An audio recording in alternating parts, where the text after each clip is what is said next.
Good morning and welcome. I'm Mary Hunter Ott, co-president of the League of Women Voters of the Cape Cod area. My co-president, Jean Morrison. Raise your hand, Jean. There she is back there. Yeah. On behalf of the League of Women Voters of the Cape Cod area, I would like to welcome our Cape Cod delegation, and I'll call them out by name and you can wave if you want to. Senators Moran and Sear. I'm Moran, who's here. Thank you. Representatives Diggs, Flanahan, Zarhos, Peak, Fernandez, and Vieira.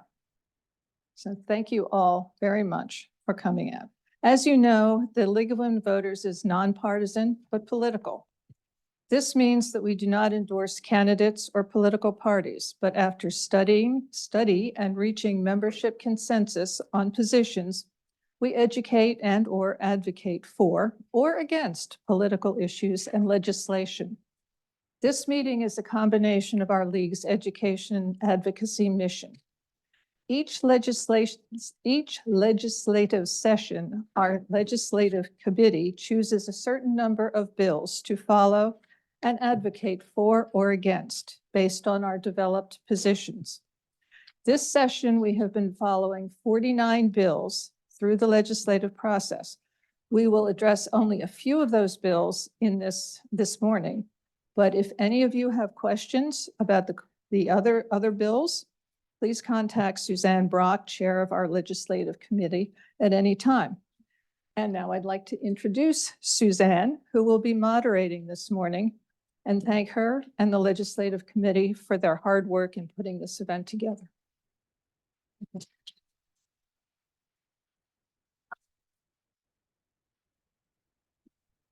Hello, hello. Okay. Thank you, Mary. Before we start, I just want to say two things. First of all, legislators, you're being recorded, and we're going to be able to play this on our YouTube channel and on Facebook so that you know that. Second of all, I just want to remind the audience that while we're inviting you here to listen to what the legislators have to say, we'd like everyone to participate in a courteous way. I will moderate the questions. If any of you have a question that you would like to ask to the legislators and have not already filled out a 3x5 card with your question, please raise your hand and one of the League members will give you a card, and I will then be able to ask that question should time permit. This legislative session has been an active one, and we are looking forward to hearing your thoughts, legislators, regarding some of the bills that we have been following. But before we begin, the League of Women Voters of the Cape Cod area would like to express our sincere thanks to Senators Moran, to Representative Peak, and Representative Fernandez. These legislators are moving on to new roles and challenges in the new year. We would like to thank them for their service that they have provided to their constituents throughout Cape Cod and the islands. Not only did they listen to our concerns, but often advocated on our behalf for many pieces of legislation throughout their years of service. Once again, thank you, Senator Moran, Representative Peak, and Representative Fernandez for your service, and we wish you all the best in your future plans.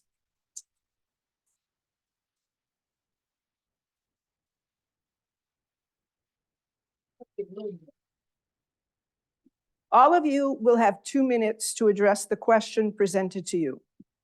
Because time is limited, other members of the delegation may have 30 seconds to add any opposing or additional comments if they choose. If you wish to do so, please raise your hand and I'll grab you and let you speak. Our timekeepers, Rosemary and Nancy, will alert you with signs as your 2 minutes are nearing an end. I will gently alert you as to your 30-second timeline if any of you choose to add comments after a question has been addressed. Should you have any other additional thoughts regarding any bills that you don't have time to get in, you can address them in your closing statements, which will be 2 minutes as well. After the first round of questions to each legislator, there will be a question delivered by a Cape Cod Community College student. And if time, audience questions and additional league questions may be presented. Responses for these questions will be for 1 minute and may be addressed by legislators interested by hand raise. Finally, all legislators will have 2 minutes for closing statements at the end of the program. Once again, thank you all for being here. And the first question, not in any particular order, will be for Representative Diggs. Representative Diggs represents the 2nd Barnstable District. He is Vice Chair of the Joint Committee on Labor and Workforce Development. He sits on several House committees: Healthcare Financing, Economic Development and Emerging Technologies, Housing and Tourism, and Arts and Cultural Development. Representative Diggs, while the League of Women Voters of Massachusetts and Cape Cod wholeheartedly support the voting rights measures contained in S410, the Access Act, there is some opposition to the inclusion of same-day voter registration. Please share your position on the Access Act and your thoughts on same-day voter registration. First of all, thank you. Ooh, this is loud. Thank you for allowing us to be up here with you today, and it's an honor. It's truly an honor to be your state representative, those that are in my district. But your question, I believe that all of us are professional in saying that we're supposed to vote. We're voters. So to me, just like a profession of baseball player, you have spring training. As a voter, our spring training is to make sure you register and then you're to vote. We don't need to have voting. I don't believe that we need to have voting the same day because there can be problems. So I'd rather have spring training, make sure you get registered, and then you're able to vote. And then you vote on whatever way you want to vote. But the voting on the same day, I think is problematic. For registration, sorry. Thank you. Anybody else want to say anything? No, everybody's silent. That's okay. That's great. The second question will be for Representative Vieira. Representative Vieira represents the 3rd Barnstable District. He is the ranking minority leader on 3 joint committees: bonding, capital expenditure, and state assets, the Special Joint Committee on Initiative Petitions and Public Safety and Homeland Security. He also serves on the Joint Committees on Emergency Preparedness and Management and on Tourism, Arts and Cultural Development. Representative Vieira, the House and Senate have both passed their own version of an act modernizing firearms. A majority of voters agree that gun safety needs legislation to pass. Now that S2482, 84, is in a joint committee for final disposition, please share your position on this legislation and what League members can do to assure its movement into law. Sure, thank you. So as the ranking member of the Joint Committee on Public Safety and Homeland Security for the last 13 years, every gun bill that's come through the legislature has come through that committee. The bills you're speaking about now that are not in a joint committee but are in a conference committee came from 2 disparate locations. One, in the House, the Committee on the Judiciary, which did not have a gun bill referred to it, did not have a public hearing on a gun bill. The Senate version came from Cynthia Cream, drafting it on behalf of that chamber. And the standard public hearing process didn't happen. In the House, at the last minute, there was a Ways and Means hearing. This is a budget committee. A Ways and Means hearing, which they said, we'll do it with the chair of the Judiciary Committee who drafted the bill. And there was a one-day event up at the Garden Auditorium. And so there was a stalemate when the two bills came to the floor. The bills were not ready to go to conference on the traditional process, but finally the Senate President and the House Speaker decided to drop one bill and amend the other in entirety so that it could go to conference. So it's in a conference committee right now. There's a lot of things we need to do relative to ghost guns, some of those issues that are untied up, loose ends, particularly with the new technology and 3D printing and all. But what you all can do at this point, depending on what parts you're for or against, is if you go on to the state website there, malegislature.gov, you can find out the members of the conference committee and weigh in by email. The meetings are not open to the public. They are an executive session, closed executive session. But you can send emails. Oh, they did. Okay, that's right. That's right. They had their first meeting this week. Yeah. They did keep it open. Yeah. Until the next meeting, and then let's see what happens with that. Well, the last Because they just set the date for the meeting for next week. because the last, So everybody come to Boston next week when they're open. Okay. Because I guarantee you the first vote's going to be closing. Thank you. Senator Moran? Thank you, real quick. So this is an important question, especially we have DA Galloway in the office who's working in many regards on public safety. I'll tell you, the Senate experience was a little different from what my friend and colleague Brett Vieira mentioned.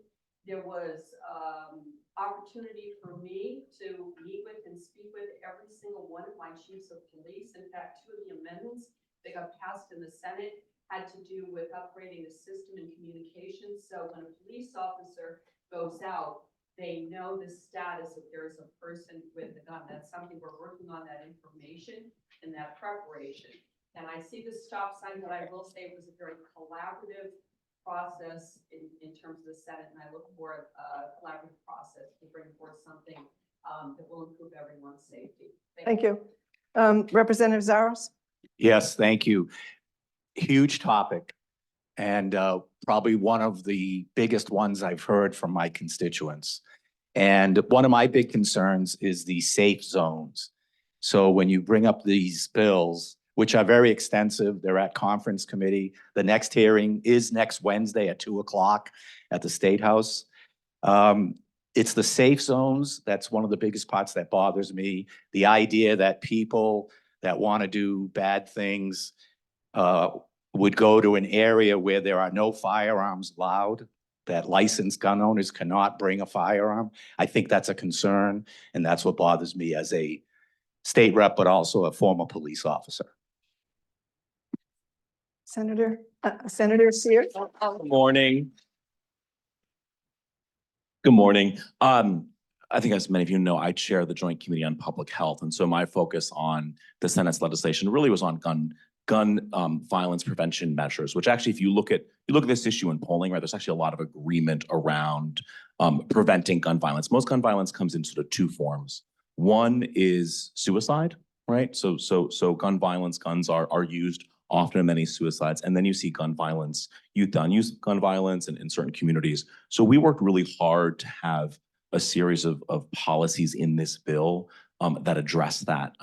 Having trauma response teams in hospitals when there's a gun-related death, especially a shooting, to have social workers to work in the community. So a lot of focus there. Really tried to have a strong stakeholder engagement process, lots of constituents for the bill, lots of constituents' concerns. I spent 3 hours with my colleague Will Brownsberger at Cape Gunworks during the debate of this bill, which was very informative.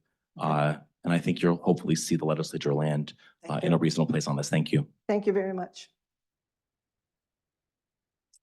Okay, we'll move on to Representative Peak. And unfortunately, this will be our last get together with Representative Peak. Representative Peak represents the 4th Barnstable District and serves as 2nd Assistant Majority Leader. She sits on the Joint Committee on Rules and serves on the House Committee on Rules, on Ethics, and on Human Resources and Employee Engagement. Representative Peak, the League of Women Voters supports House 4138, the Affordable Homes Act, which has been endorsed by the governor. This bill combines House 2747 and House 1690, but does not include access to counsel, Senate 8464, which allows for representation to those who cannot afford it and are in danger of eviction. Where do you stand on this legislation? And in particular, how can we work together to include the access to counsel addition? Well, I'm against the bill. Who wants housing? I'm only kidding. Of course, I support the bill. As I suspect most, if not all of my colleagues do.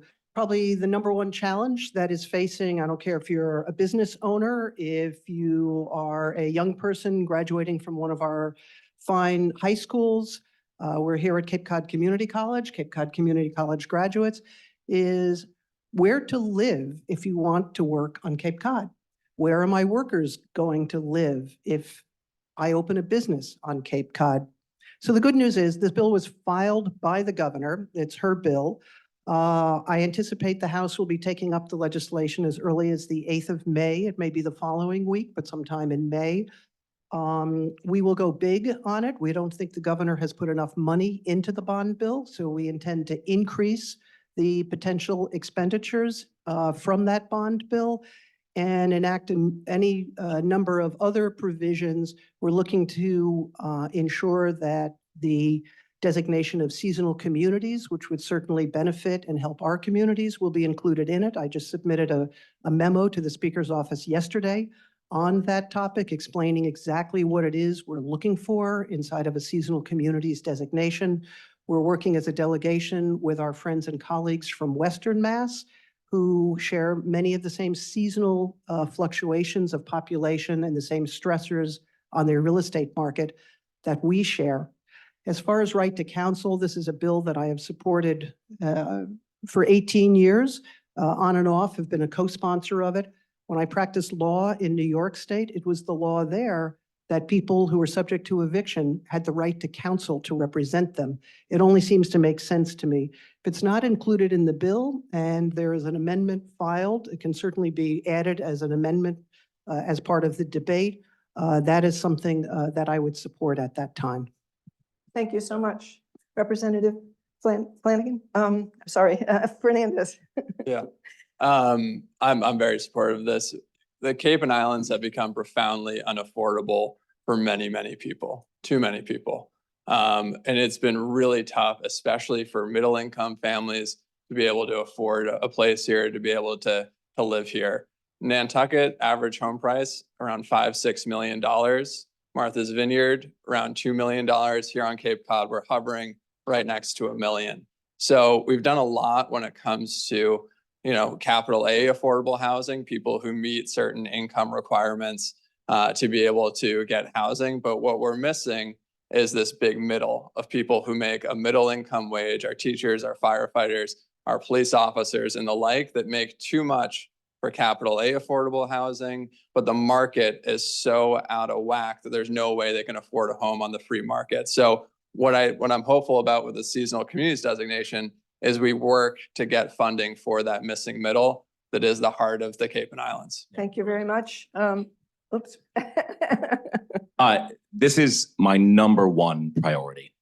And Cape Codders and Islanders, if you are not yet fortunate to currently own a home, you are increasingly in the position that you're not going to be able to afford a home as a working person making a middle class life here. I'm someone who rents. I can't afford a home in my hometown in Truro. To own a home in Truro, median home price, you need to make $400,000 a year as a household.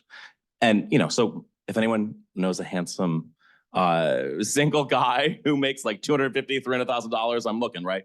But in all seriousness, right, this is what is at stake at our community.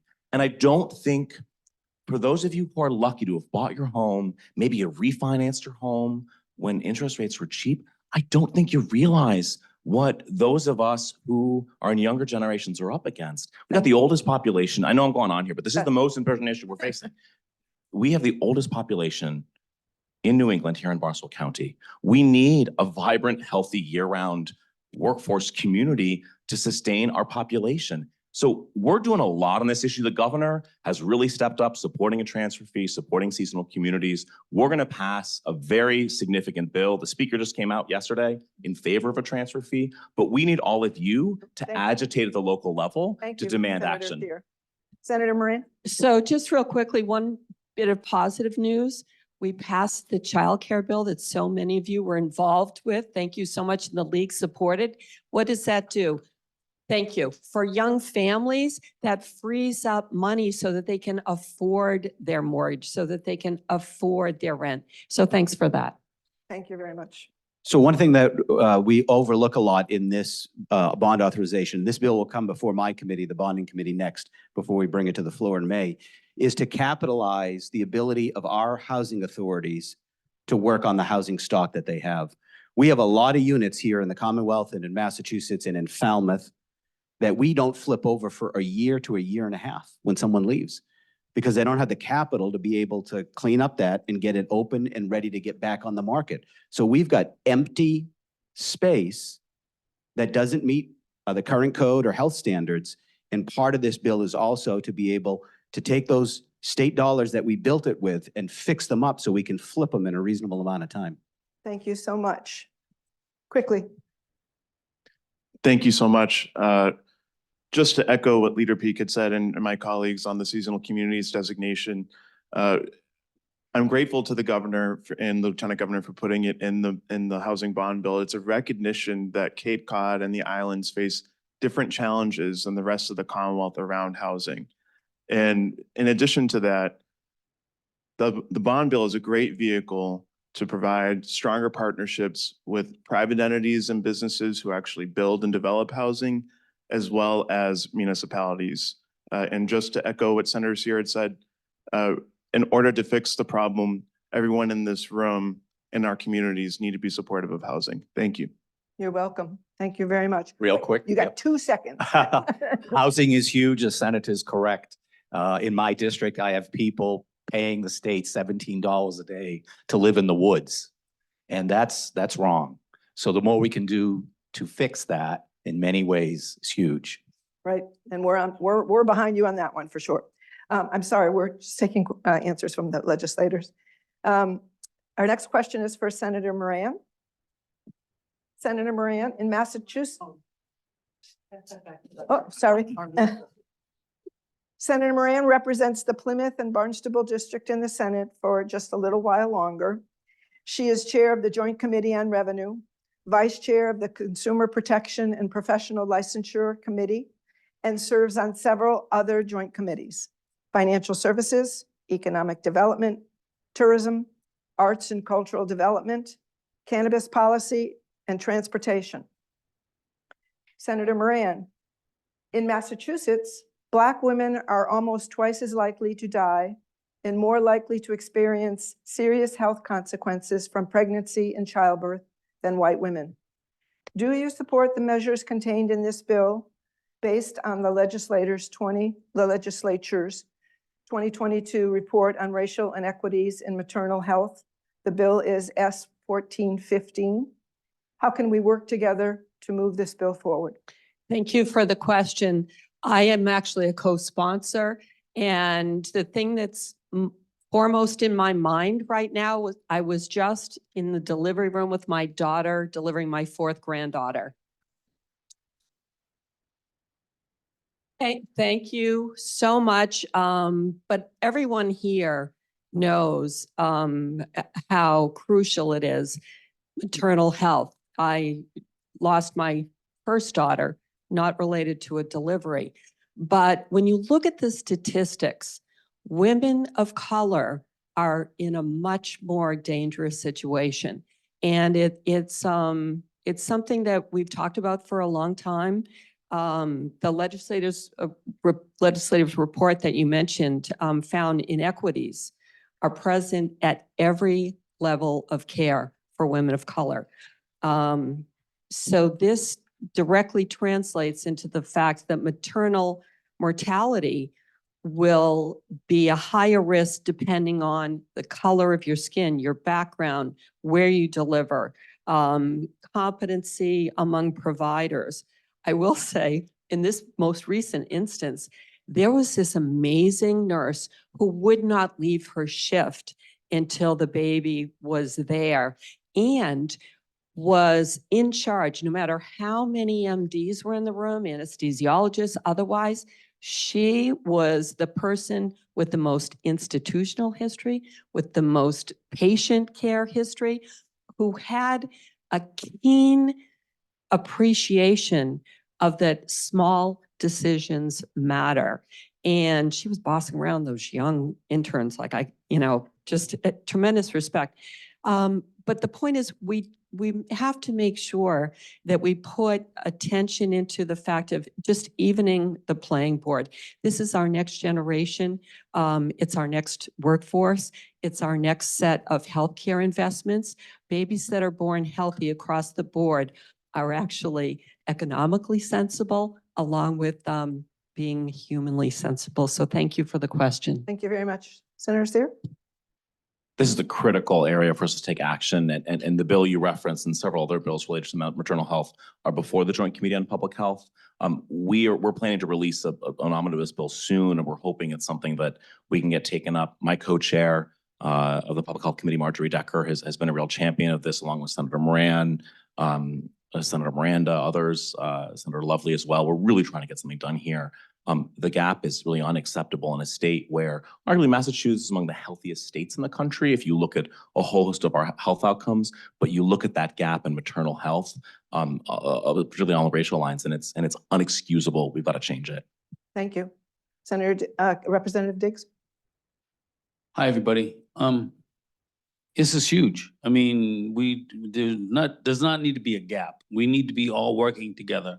The more that our community, everyone that's in this community, the more we lift up each of us, the better we're gonna be. It's common sense.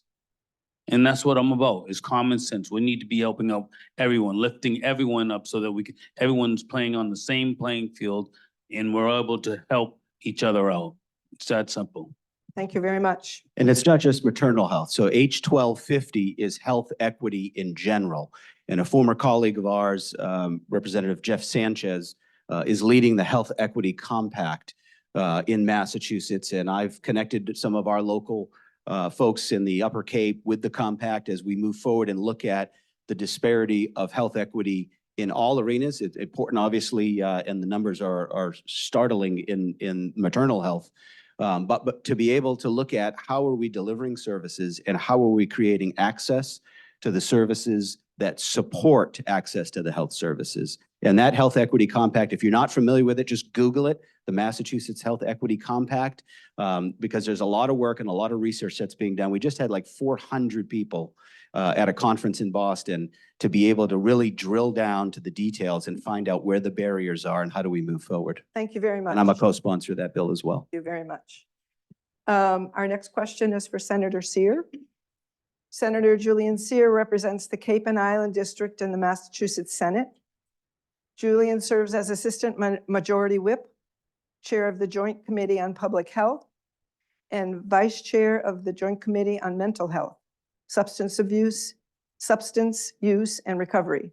He also sits on the Elder Affairs, Health Financing, Racial Equity, Telecommunications, and Housing Committees. Senator Seer,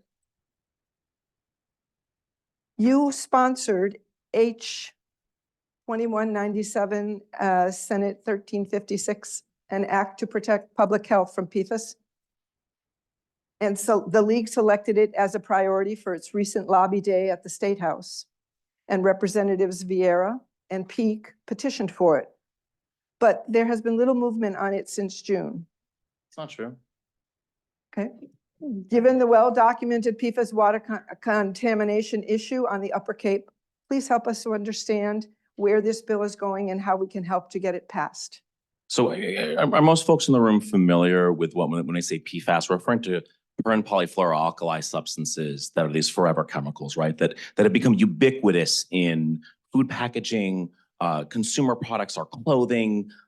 It's probably in a lot of the stuff we're wearing, we're sitting on, we ate this morning. It's really, really concerning. And the more we learn about PFAS, the more we know there's adverse health effects. And we're actually right here, just down the road. PFAS has been found in the Hyannis Water District, of course, tied to both the airport and the Fire Training Academy. A whole host of very serious health concerns on this. So I've been working on this issue for quite some time. Representative Kate Hogan, who is the number 3 in the House, and I created an interagency task force to look at this issue, to create a roadmap around how do we address PFAS. And then this session, we filed the Mass PFAS Act. This establishes a PFAS remediation trust fund to help communities like Hyannis address existing PFAS.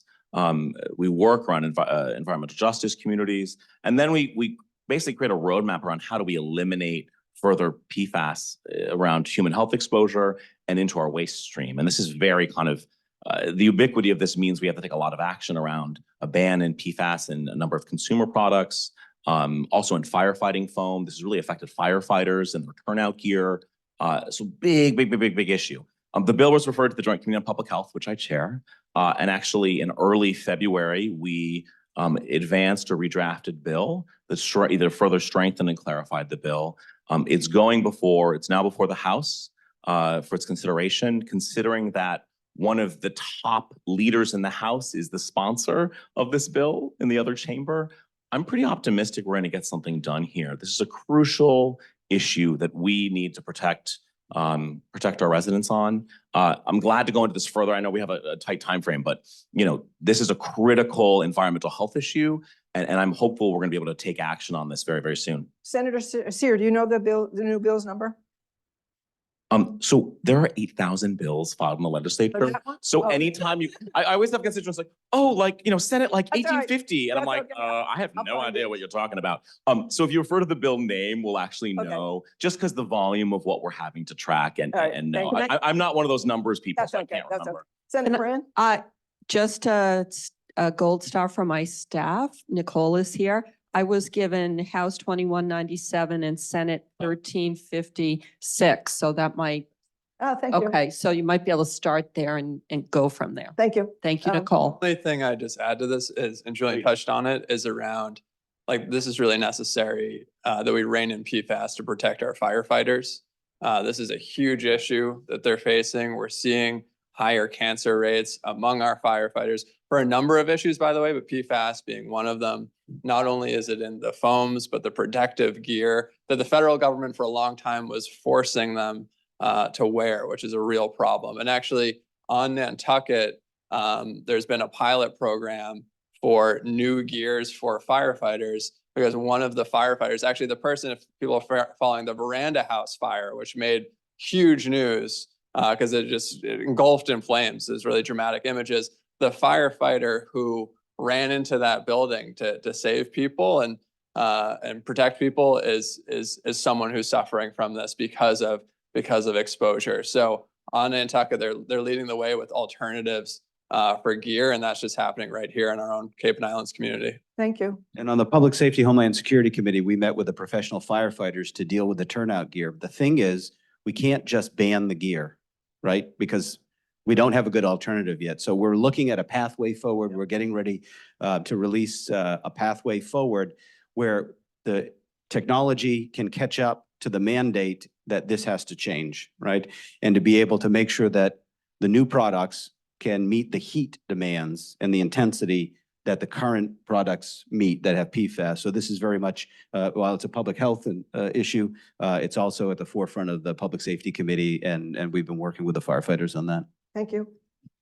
To add to it, Rick Knowlton is a friend of mine. He's dead. He's a Hyannis firefighter. He died because of this.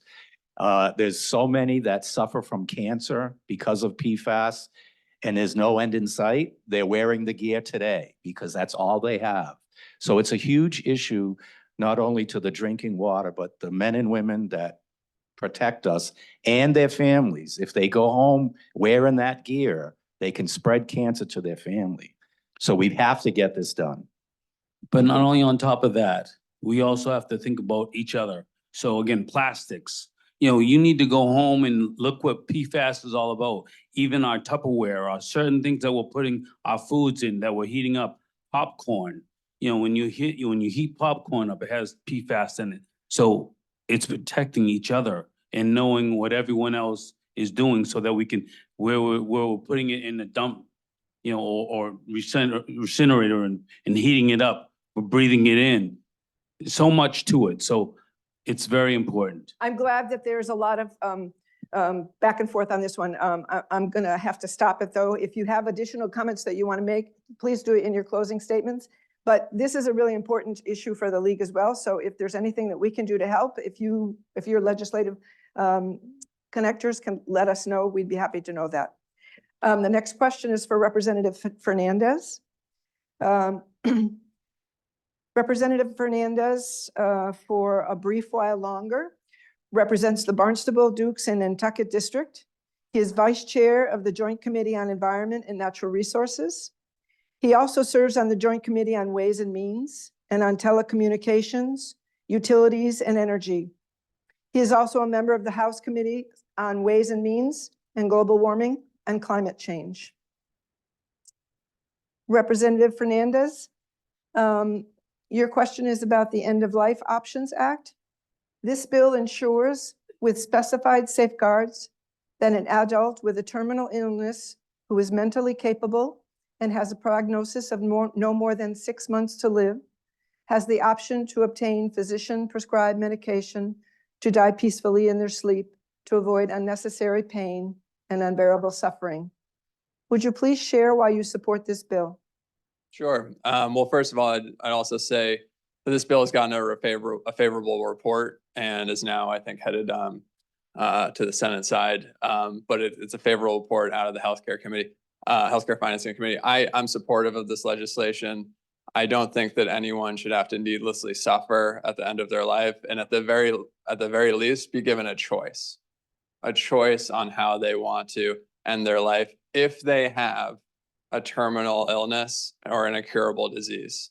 And so, you know, I think about some people on the Cape that I know actually who have really suffered during the last days of their life, and their spouses have come to me and implored me to pass and support this legislation. One of the leaders in pushing this legislation is actually Roger Kligler from Falmouth, a physician who has a terminal disease and has been petitioning and pushing not only for this to pass on, through court action, which the court ruled that it can, it needs legislative approval, but to get this piece through in the legislature.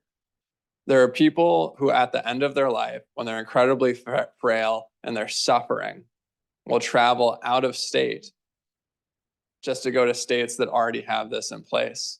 And that is an incredibly undignifying process. I think people should be able to, you know, if they, you've lived a full life, you lived a great life. No one should have to needlessly suffer at the end of it if they don't want to. Again, this is a choice. And there are a number of safeguards in place, a number of visits you have to go, not only to physicians, but you have to get mental health checks. I think the safeguards are appropriate. And this is a bill that is about compassion for people at the end of their lives to give them this choice. So I support it. Thank you. Just, you know, we've done a lot, this delegation has done a tremendous amount of work on this. Senator Moran, Rep. Peake, Vieira. I was just really proud we got this out of the Public Health Committee this time. We've moved this favorably, but it moved very late in prior sessions. So this was the earliest the bill was ever moved, and the bill was moved favorably to the Senate. So I think we're cautiously optimistic that the Senate may actually take this bill up by the end of the session, which would be a big deal. Thank you very much. So I'm not in favor of the bill. No. So we've had 2 ballot questions in Massachusetts on this issue. They've both failed. This is a legislative proposal as a 3rd time. Many of you know my personal story and why I'm against this, but I just want to be clear and transparent that I'm opposed to this bill. If there is that supermajority, put it back on the ballot. You know, we're going to talk about Uber drivers. We can talk about end of life on the ballot again if you've got the votes. Thank you very much. Representative Diggs. You know, what's wild is at first I was against this bill, and then I got to talk to the doctor and having all these you know, we cherish our animals and we put them to sleep because they're having problems. And we feel sorry for our animals. Well, we're people and we feel, I mean, we empathize for all of us. And knowing that this is such a big issue, but nobody knows how much pain someone can tolerate. And, you know, you gotta have empathy and understanding that if all the doctors are saying that's all you got, then really, I mean, the safety nets are there. God forgive me, but, you know, that's what I got. Thank you very much. The next question is for Representative Flanagan. Representative Flanagan represents the 1st Barnstable District. He serves on the following joint committees: Advanced Information Technology, the Internet and Cybersecurity, Agriculture, Financial Services, and Labor and Workforce Development. Representative Flanagan has a question about the Act to Lift Kids Out of Deep Poverty. Current assistance levels in Massachusetts already keep recipients in deep poverty. Recently, Governor Healy announced a series of cuts to the approved budget due to lack of funds totaling $375 million. These cuts affect 66 budget line items, including 27,000 families living below deep poverty levels. What can the legislature do to create other funding options for critical programs such as this? Thank you very much for the question.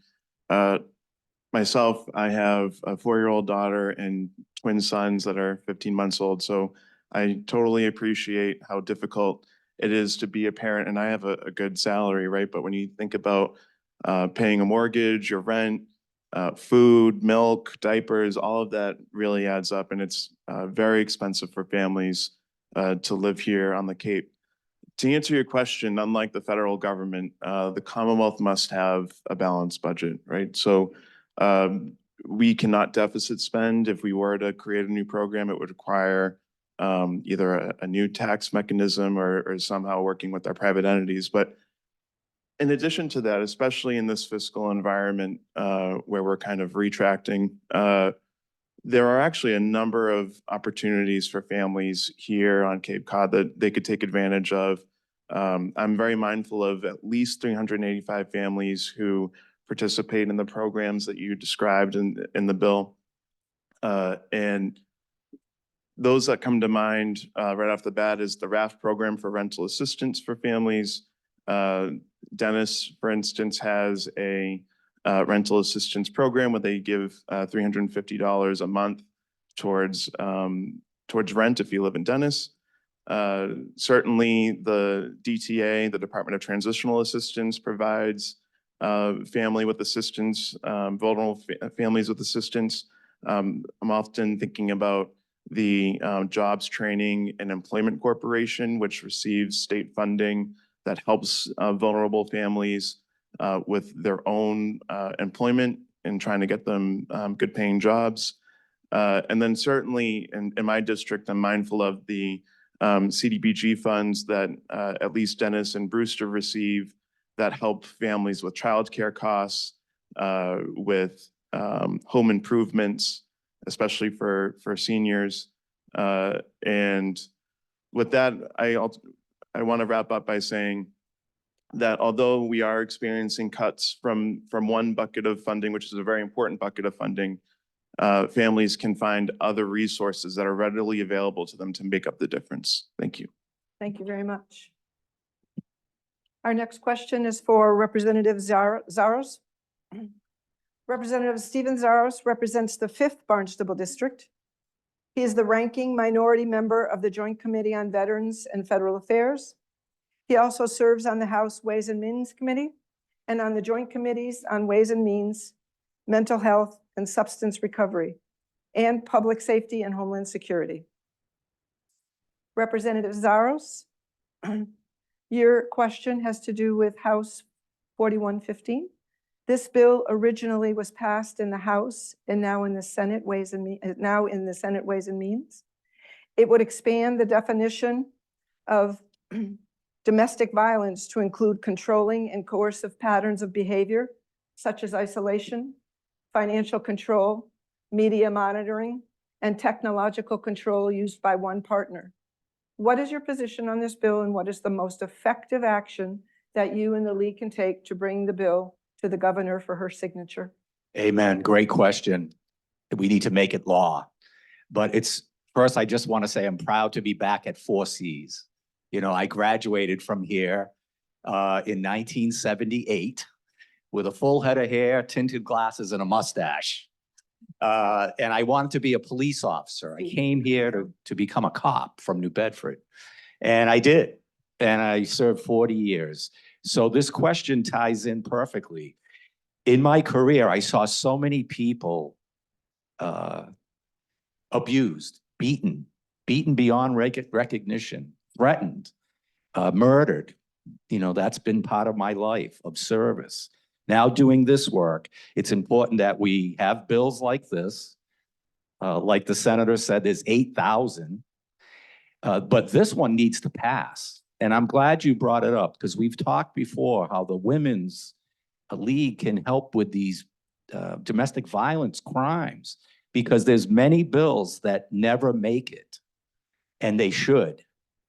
And we need to get women and families behind these bills.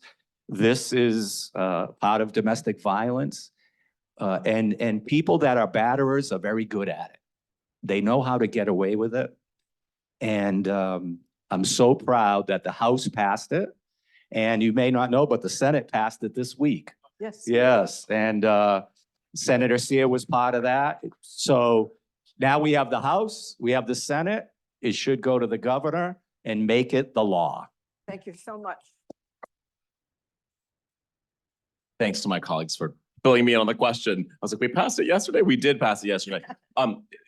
One thing I want to highlight, you know, this revenge porn bill has been kicking around for a while, probably maybe a little too long. We finally got this done. But there's a number of other issues related to use of the internet and new technologies, impersonation, deep fakes, you know, where people's personal information can be used against them. The advent of AI, we were just talking about this with the college. So I actually filed an amendment the Senate adopted to task the Attorney General and a whole cohort of others to really study all these other issues so that we can work then on the next bill. So we're not in the situation we are today. When this is signed into law, we'll be the 49th state to pass some sort of revenge porn legislation. That's a little late. So trying to get ahead of these other big challenging issues in this brave new internet world. Well, kind of brave new 20-year-old internet world. Thank you very much.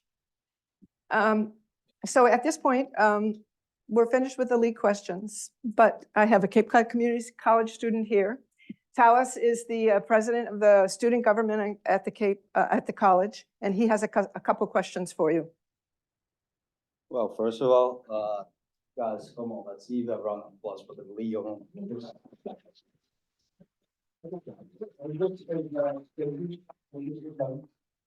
Thank you for being our student body, and we love you and we honor you, so that's really good. And thank all of you for coming over to our college campus, especially Steven Zires and Sarah Peak. I'm not gonna lie, I'm a big fan. But yeah, so my name is Talis D'Souza. I'm the student government president at Cape Cod Community College, and I live in West Yarmouth.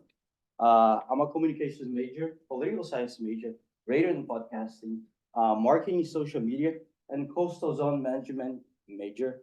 And the thing is, we have a lot of questions, and I'm ready to do those. So our student government has been very passionate about addressing the huge issue of food insecurity on our campus. Our student body has faced a big challenge with food and lack of access to it. Next Wednesday, March 27th, some of us will be at the State House in Boston to support the Hunger-Free Campus Initiative. Are you familiar with it? Do you support the Hunger-Free Campus Bill, which is H 1293 and S 835? Anybody? Yeah, look, I am supportive. I think this is a really important issue, and I think we're gonna get there. We actually passed this year universal free school meals for children. And the next step we have to take is for our public higher ed institutions. The fact is that you can't learn on an empty stomach. If you're just thinking about your next meal, you're we've all been hangry, right? We all know how that affects our mind. And we've seen that with kids in schools, that it's really, really hard for them to learn, to pay attention, to focus, to ingest the material on an empty stomach. We need to extend this to our public higher ed institutions. This is paid for by the millionaire's tax, which is a set aside to go directly towards education and transportation. It's a specific carve out for these entities.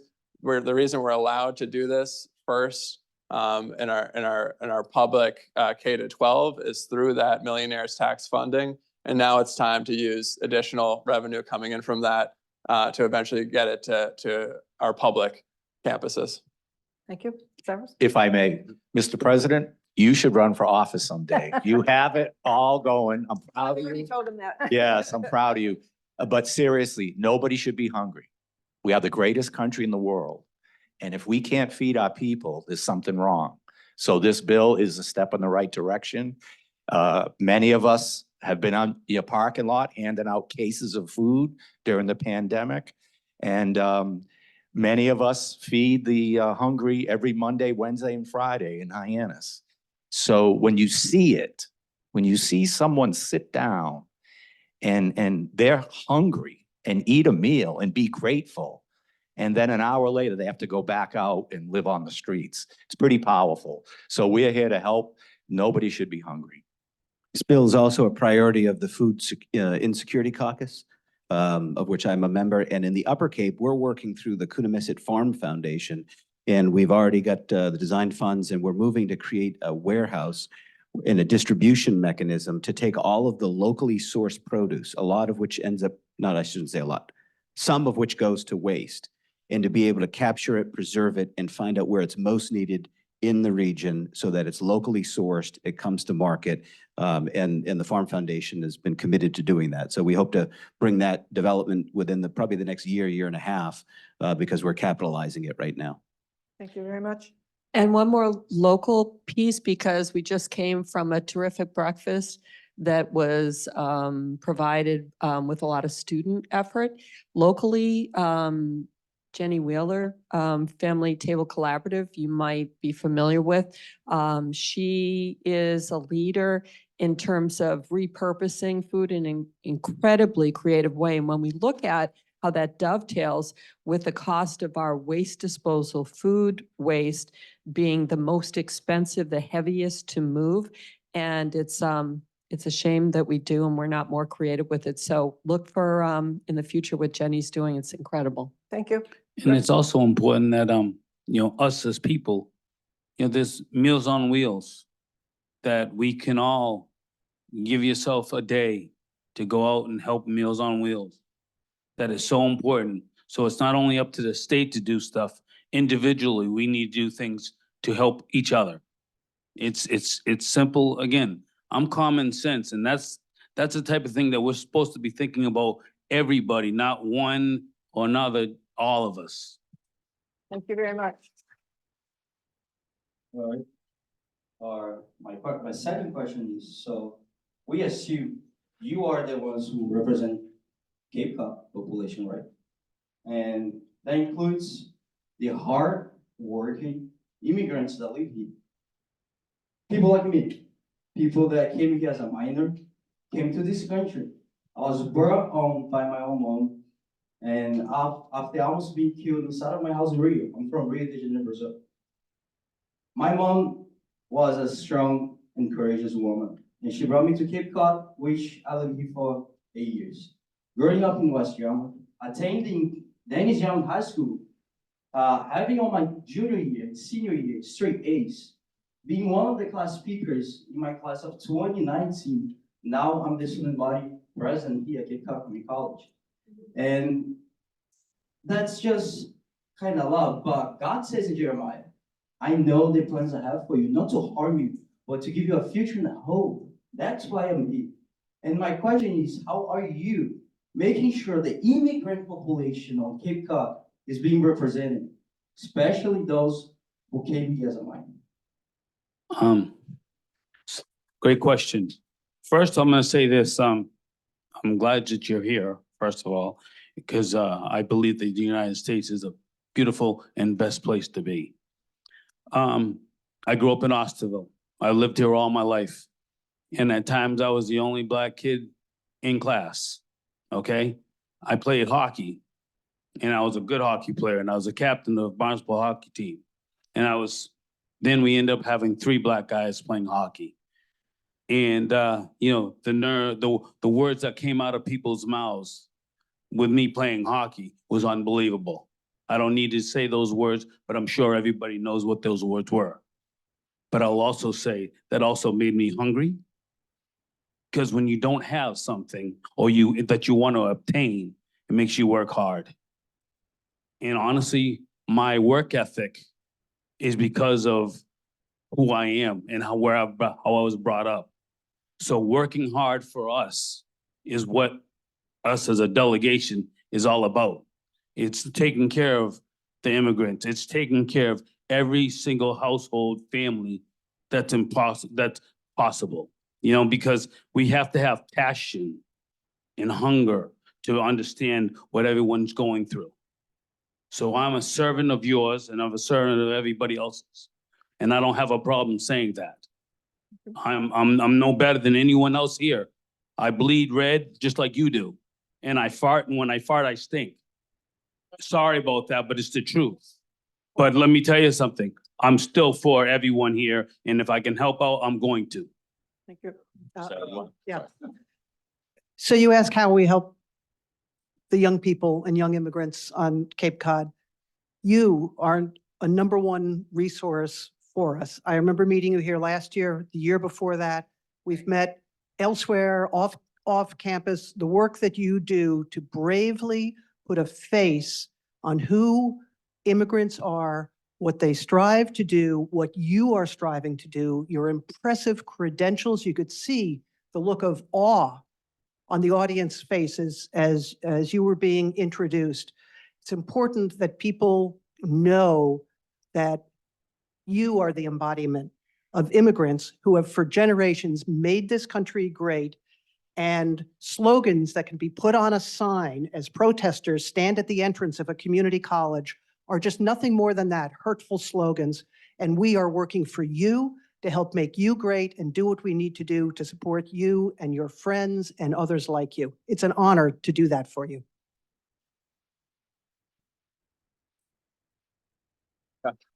And I would just add that we've done a few things in the legislature as well. We passed the Student Opportunity Act, which is the largest infusement of funding in our public school system since the early 1990s, really an investment in future generations, investment in our children. A big component of that was upping the reimbursement rates for ESL, ELL students who English is not their first language, making sure that they get the education resources that they need to thrive across the Commonwealth. The other thing that we did was we have now people who are undocumented could get driver's licenses in Massachusetts.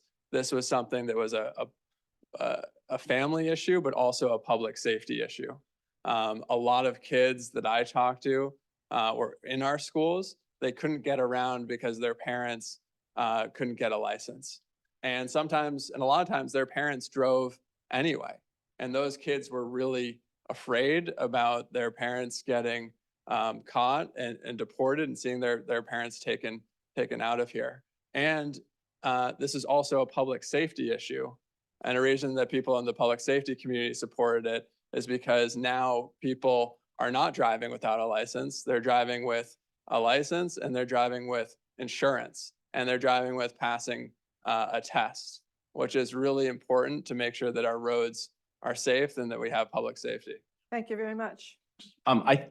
Thank you for this question, look, and there is this nasty debate going on in this country where immigration is being weaponized, and it's a whole awful sort of thing. But here in Massachusetts and here in Cape Cod, where we've got a strong bipartisan delegation, Democrats and Republicans who work together, here on Cape Cod, on the islands, immigrants are the backbone of our economy.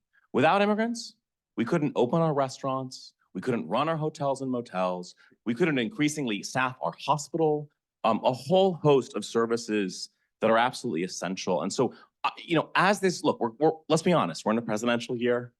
You've got extremist elements in one party, but in both parties, but one party who are trying to weaponize this issue, right? There was a bipartisan deal that was put on the table in Congress, and that fell apart because a certain presidential candidate didn't want it, right? Thank But you. here on Cape Cod, here on Cape Cod, I think it's really important that we please. remember that for us, these issues, this is an economic issue, and this is really something that. Thank you. Thank you. Thank you very much. Thank you very much. Please, I understand that everybody has really strong feelings about things, but we're here to listen to what the legislators have to say. Anybody else have a comment? No, please. So I think that I understand. I think but- that as we talked about the bipartisan bill that fell apart, what really upset Governor Maura Healey, our governor here in the Commonwealth, was that our two Democratic senators voted against it, and it failed by one vote, and that is just fact. Yep. Thank you very much. Thank you very much. One thing I want to mention, first of all, I can't wait to vote for you. And thank you for asking the question. My focus is really on workforce development.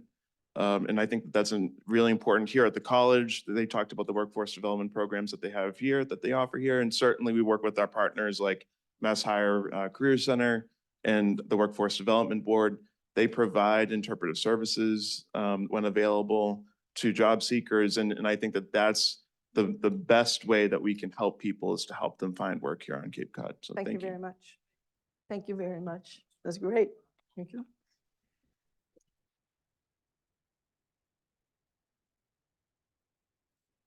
Okay, I think we have time for one more question from the audience that came in.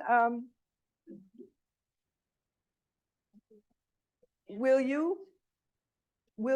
any of you or all of you support the Massachusetts Medicare for All bill, S744 and R1239? Excuse me, Excuse me, there were What? multiple excuse people me, in this audience. excuse me. I understand that, but we only have a certain amount of time, and this program was designed for league questions first.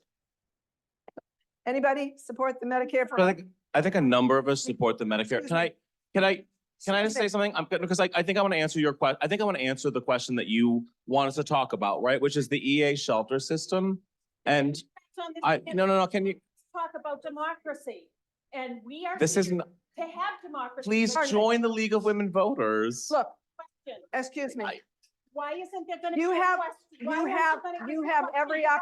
opportunity to So contact can the I- legislators when, Questions excuse answered me, about illegal then- immigration. then contact them directly. I am- That's your They don't- right. They don't answer. Yes, they do. They answer everybody. I'm glad to answer Thank these you. questions. And actually, what I was gonna pick up the mic to say, ma'am, if you would sit down, please, and just be respectful of Before them. I have to No, call no, the because police I think, officer. Please sit If down. we're gonna get No. the questions answered. No.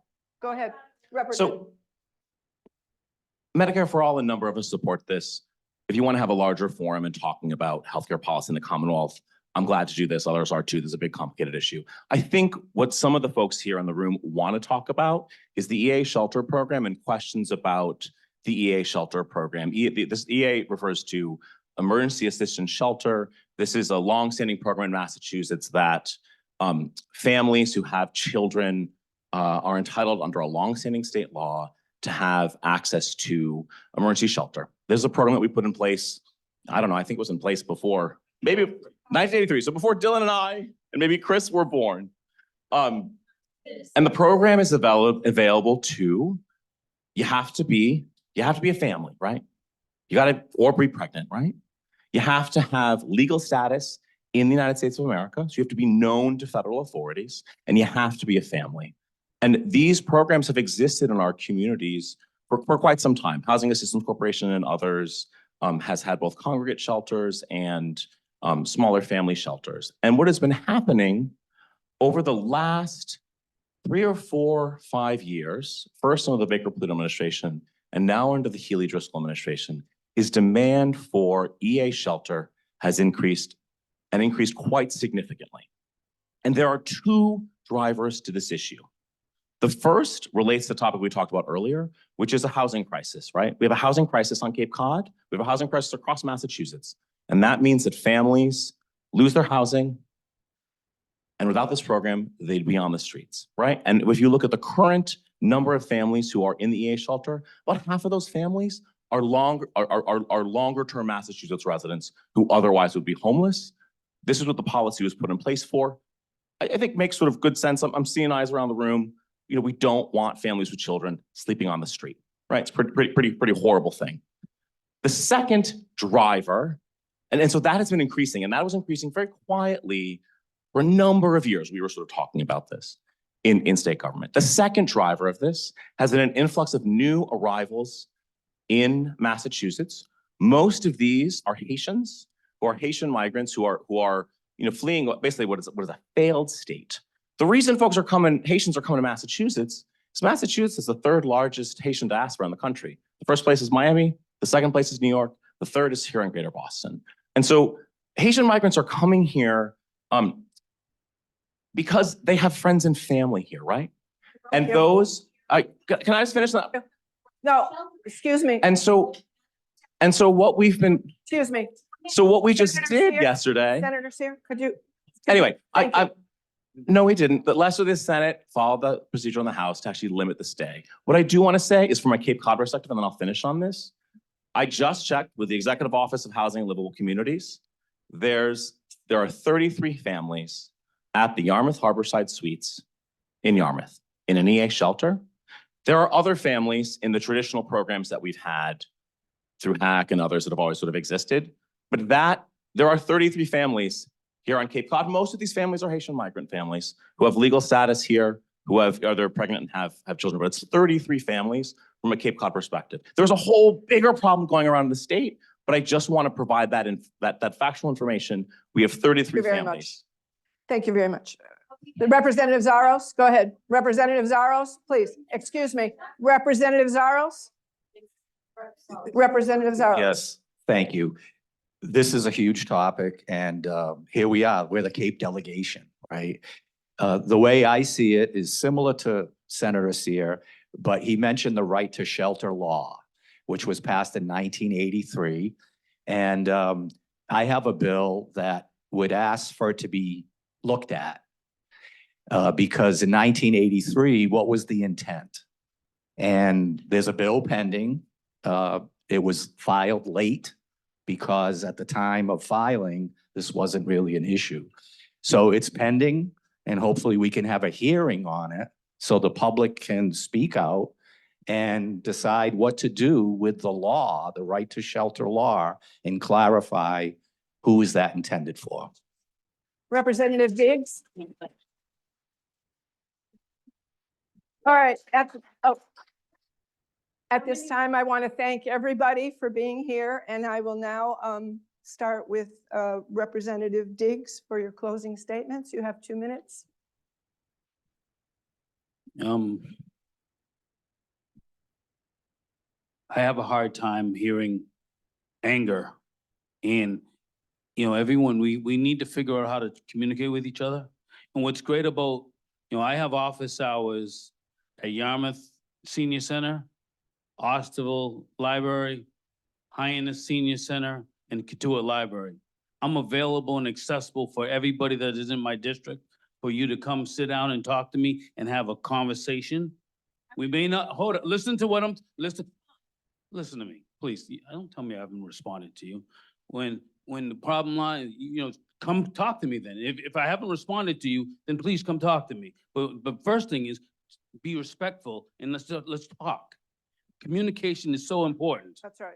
All of us need to communicate and be respectful. Yes, respectful. I'm respecting you, man, and I'm trying to listen to you. And I want to hear you. You have every right speak your feelings. I've lost a son in a car accident. Let me tell you, that's why I'm a state representative, because I have feelings for every one of you. So this is very important. If you have something to say, then let's talk about it. But bickering and that's terrible. There's ways to do things. We have a democracy here. Let's talk. But anyway, sorry. I am a state representative here and I am the Labor Workforce Development Interim Chair. This is my third year, second term. And I'm already an interim chair. So I'm moving up in the legislature, listening to all of us. You know, when I told you that I did not agree with the art of dying, somebody came to me at Austinville Library. Those are the ones that changed me. So if you talk to me, we can have a conversation and say, think of somebody else's opinion. Because opinions are so important, but it's all of us being able to listen to each other. Thank Sorry you that very I had to go ahead and rattle, but I would have loved to have said more. Thank you very much. Representative, excuse me, please. So I'm trying to say something too. And there's certain times when she can come, I'll be at the Austinville, I'll be at the senior center. Excuse me, this is not her forum, sir. This is our forum. There is lots of opportunity for individual people to speak with their representatives, and they can do that. If you want to provide your own forum, please do so, but this isn't it. Representative Peak? Thank you very much, and thank you to the League for the years of service that you provided during my tenure in the legislature. I truly appreciate that. You know, hated the debates, sweaty hands, nervousness, and all of that, but appreciated the opportunity to debate my opponents during the election cycles where I was opposed. I have an ask of the League of Women Voters, because you ask much from us, so I have an ask for you. And that is that you look at what I believe is your core mission: to enroll people to vote and to take whatever steps are necessary to inform voters, whether they be Ds or Rs, or like the vast majority of people in Massachusetts, the unenrolled, all of whom, as we've seen in this room today, have very strong opinions. Go back to your core mission, enroll people to vote, and get them to the polls. We have an election coming up, yes, at the presidential level, whichever side or whatever you believe, it is going to be an important election for the future of this country. And we have local elections coming up with several open legislative seats. Mine, Rep. Fernandez's seat, and Senator Moran's seat. There are others up here who have opposition. Practically everybody sitting at this table, if not everybody. Local elections matter. What happens in state houses matter. Pay attention to the presidential election, but don't get distracted by the shiny star, the glittery toy. Local elections from school committees on up the food chain matter, and they count. And I am asking the League of Women Voters to do your work, to up your game, and make sure that we have the highest voter turnout this election. Thank you. I appreciate your request, and absolutely, we're on it. Thank you very much. Thank you.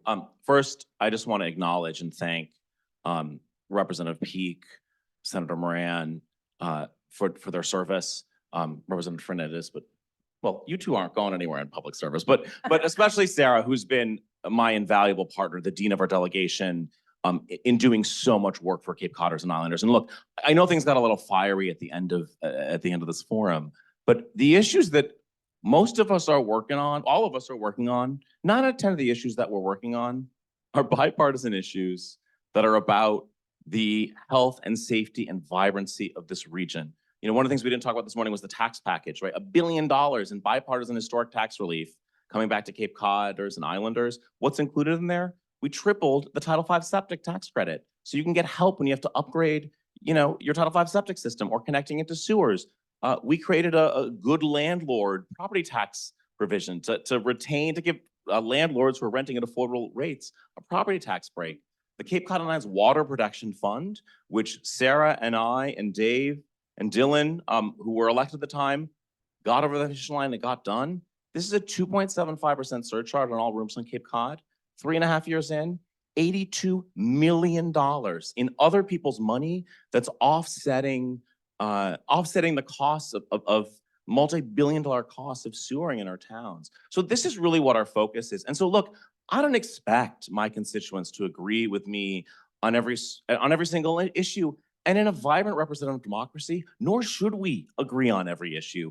But I just want to make sure folks are just aware that like what I'm and what all of us are working on most on a day-to-day basis are real specific Cape Cod and island concerns. And look, in what has become a toxic national political environment for folks on all sides of issues, I feel really grateful to be serving and working in partnership with people here on Cape Cod and the islands, because that's not how we're doing business. I think, frankly, all of us are better served by that. So thank you to the league. Thank you for the time this morning, and I look forward to future get-togethers. Okay. Yeah, thank you to the league for hosting us. It's been a great forum. So to close, I just want to say, I love our Cape and Islands community. I'm a 4th generation resident here. My family came over from the Azores 4 generations ago. They settled as strawberry farmers in Falmouth. We should be the biggest exporters of strawberries in the nation here on the Cape and Islands and South Shore. It was a big family, 9 brothers and sisters. My father grew up in really extreme poverty here, which, as you guys know, as locals, does exist in our communities, despite the rosy pop cultural portrayals of our region. Life was never easy for them. My grandmother would pour out bath water once a day for all 9 kids to bathe in. A level of poverty I can't fathom. I never experienced it. None of them had the opportunity to go to college. My father dropped out of high school. He started a small landscaping company here on the Cape, and in this American dream story, worked to see it grow and got to witness the reward of his hard work when I went off to college. Something him and his brothers and sisters never had the opportunity to do, and now get to serve in the legislature for this region, which has been the honor of my lifetime. And so I do this work because I love our country. I love the Cape and Islands. I love the community. And I also want to give back because it's given me and my family so much. And so that's why we're doing the work. We'll work with anyone to get things done that are the best for the Cape and Islands region. This is a region we have to protect. It's a region we have to sustain. It's a region that's facing a lot of pressures right now. And we need to seriously address them and take big action to do that. So we pride ourselves, Kaylee from my office is here, we do pride ourselves on constituency services, on getting back to people, on having open conversations about the issues. So don't be afraid to reach out to us, email us, and we'll get back to you. Thank you. So much like Dylan's family, my Azorean side of the family came to Falmouth to grow some of those strawberries. The other side from mainland Portugal came here and had a vision that someone would be educated in the family. My father being the first to receive a high school education. I was lucky enough to go on to American University and then off to Suffolk University and get a master's degree and to serve in the capacity that we're in. But during the time growing up here on Cape Cod, I worked with Jack DeMello. Some of you may remember that name. Jack DeMello was the sheriff of Barnstable County from Falmouth years ago. And he hired me at 17 years old as a political consultant to create a program called the Cape and Islands Youth Congress, which included all of the high schools on Cape Cod.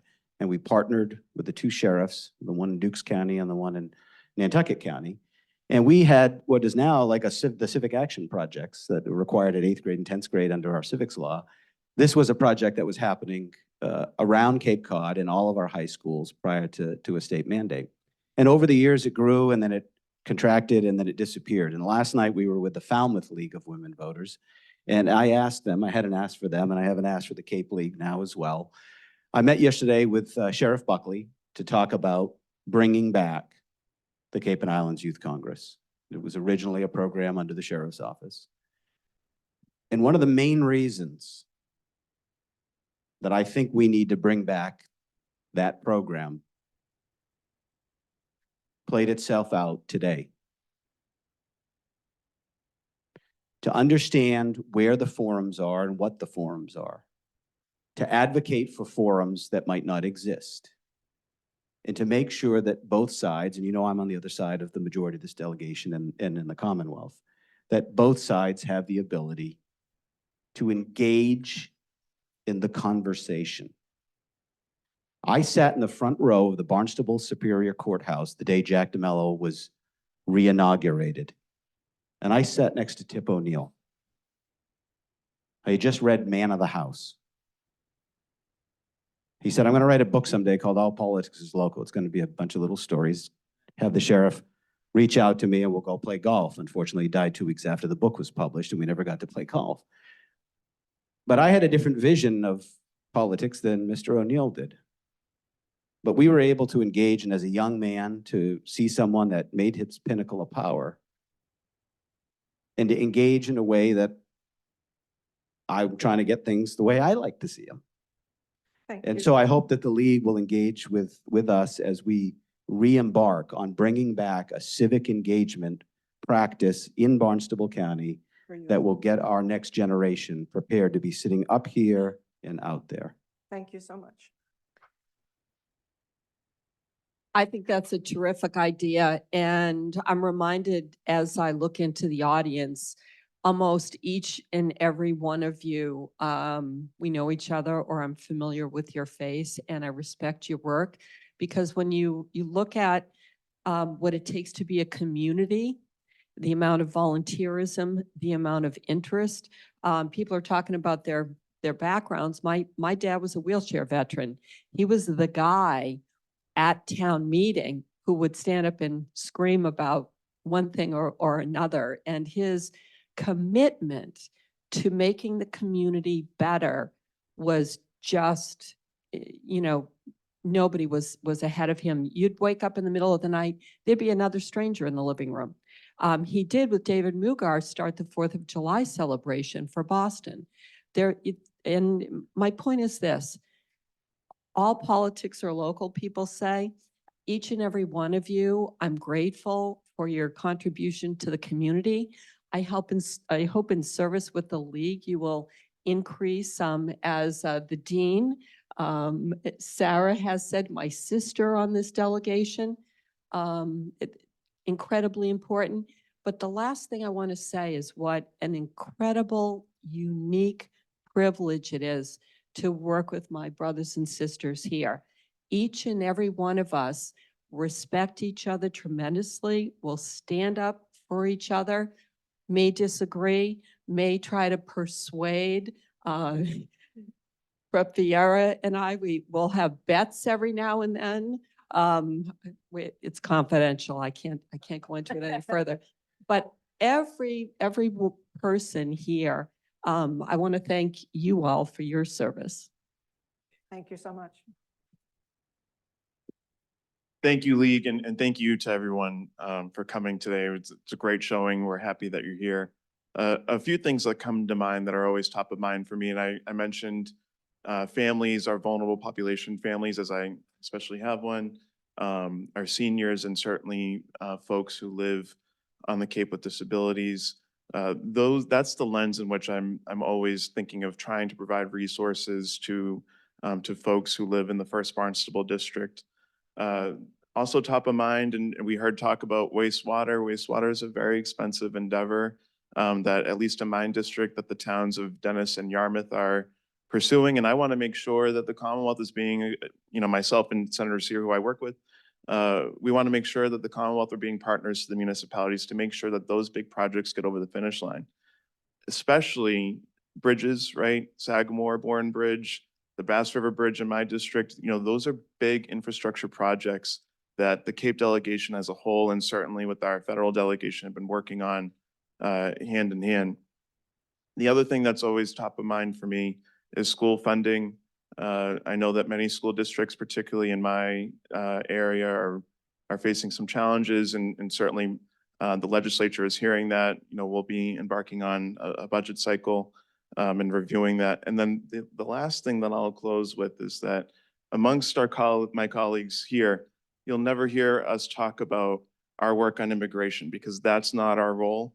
That is a federal issue where members of Congress deal with, and that's not our role. So I want to be clear about what we can do and what we can do. But with that, truly thankful for the opportunity. And my office hours are always on Fridays in Dennis, Brewster, and Yarmouth. Thank you. I got it. Well said. I get to go last. You get to go last. I love it. So thank you. We should do more of this. It doesn't have to be the league. It can be other groups that bring us together to talk to you, like Kip said. So for me, I love today. It makes me think of, you know, going back to New Bedford, where I grew up, where my Greek grandmother, a legal immigrant, basically took care of me as my mother and father went to work. And that's how I grew up, in a tenement, a 3-decker. And I drove my Pinto here to go to college. So family, service, it means everything to me and us. And these topics are important. And there's many more, right? We were going to talk about Convention of States. We ran out of time, but there's so many. But when it comes to protecting people, that's where my heart is. And I encourage you, as Sarah Rep. Peak said, let's get out and vote. Who you vote for is so critical. It's so critical. I see it every day in Boston, how we're represented. And my brother here, the rookie, he mentioned the bridges. Don't forget that. The Bourne and Sagamore bridges connect all of Cape Cod and the islands forever. And we need to get those replaced. They're too narrow and they're dangerous. So lots of issues. I'm just proud to be here. And even though it can be confrontational, that's what it should be. But lastly, we need to get things done. So thank you.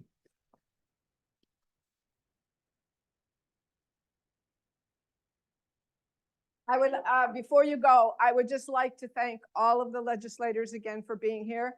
And I would also like to say to the audience, thank you so much for being here, and thank you for being respectful. I understand that there is a lot of people with different opinions. The thing that we have to do is try and work together, because oftentimes compromise is necessary.